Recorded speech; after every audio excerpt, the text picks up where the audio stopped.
favorite quotes.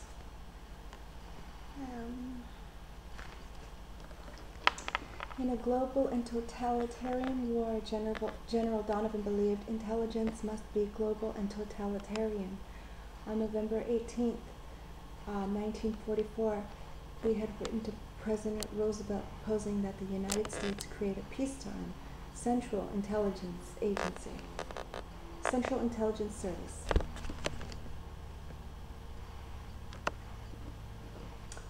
If you go and live with these Arabs, President Eisenhower told Allen Dulles with the assembled members of the National Security Council, you will find that they simply cannot understand our ideas of freedom and human dignity. They have lived so long under dictatorships of one kind or another. How can we expect them to run successfully a free government? For the next 4 years in office, President Eisenhower tried to change the way the CIA was run, but he said he knew he could not change Allen Dulles. The CIA sent Rocky Stone, who had cut his teeth in the Iran operation, to serve as the new chief of station in Damascus. That was interesting. He cut his teeth. I saw how anybody with eyes could see that a new and powerful force was at work in the hemisphere, Esterline said. It had to be dealt with.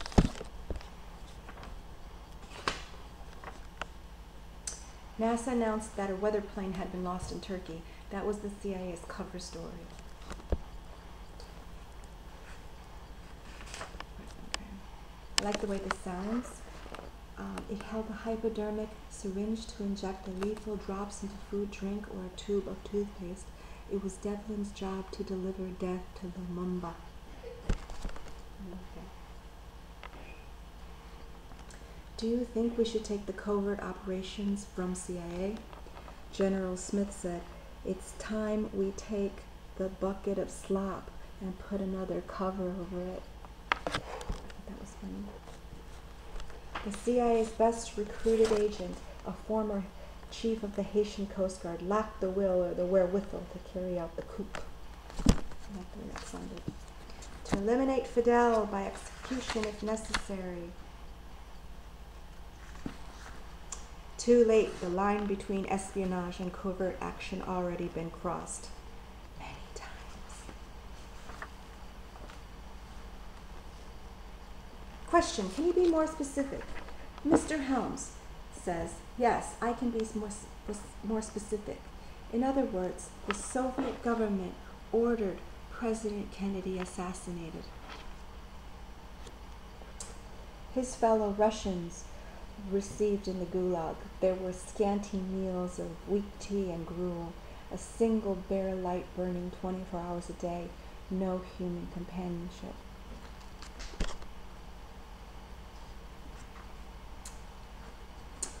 Da Silva later mourned the agency's blindness to the enemy and its strategy. In the villages, the Viet Cong used terror. The Viet Cong use of terror was purposeful, precise, and frightful to behold. He wrote, the peasants would feed them, recruit for them, conceal them, and provide them with all the intelligence the Viet Cong needed. Couldn't do it. Here's a curse. Harvey would return to haunt the CIA before his death. A lot of curses. A clandestine service cooperated. On October 31st, 1967, Tom Mason sent a raw and unconfirmed rumor established at the beach from Miami. Sent a raw and unconfirmed rumor from a Miami Cuban to the White House.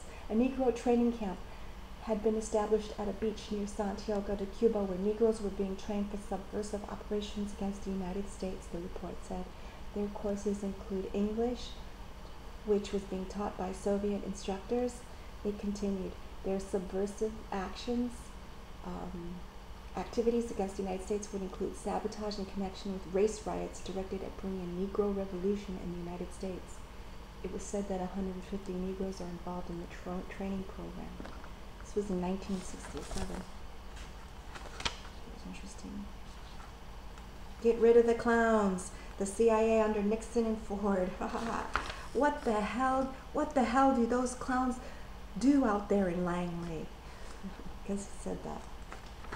Guess who said that? There's so many.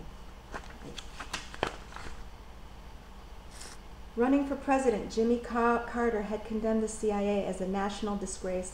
Once in power, he wound up signing almost as many covert action orders as Nixon and Ford. The difference was that he did it in the name of human rights. The problem was harnessing the agency's atrophy powers to that new mission. You just can't control the CIA. You just can't control them. There are too many secrets. You can't. It's impossible. Okay? That's what this book is getting at, and it's just clumsy and incompetent. Okay. Make war in Nicaragua and start killing Cubans. That was exactly what Casey wanted to hear, and he said, okay, go ahead and do it. Fuck the Congress. I like that chapter. A con man's con man. I like the name of that. Okay. The CIA maintained a network of more than 40 Iranian agents, including mid-level military officers who knew something about the Iraqi army. The CIA station in Frankfurt communicated with them through the ancient technique of invisible ink. But in the fall of 1989, a CIA clerk mailed letters to all of the agents, all at the same time, all from the same mailbox,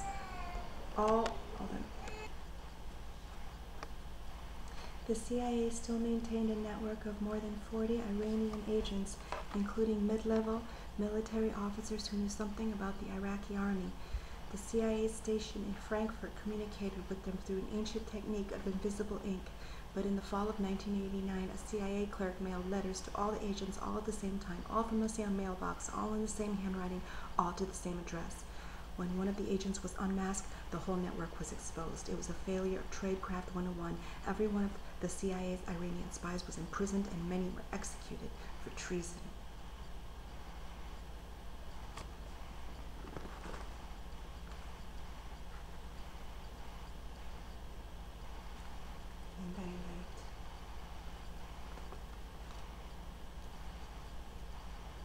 Alan Dulles had the last word on Gellin. There are few archbishops in espionage. He's on our side, and that's all that matters. Besides, one needn't ask him to one's own club. Like that. Those are the notes. Some other notes I liked. Dick Cheney, a budget-cutting congressman in his day, succeeded Rumsfeld as President Ford's White House Chief of Staff, then succeeded Weinberger as Secretary of Defense in 1989. He had this running as the Vice President of the United States and the Viceroy of Secret Government Operations. I thought that sounded interesting. Viceroy.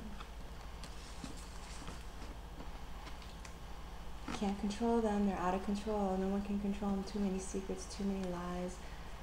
They harvest lies. They're a harvester of lies. I think that's a quote in here. They harvest.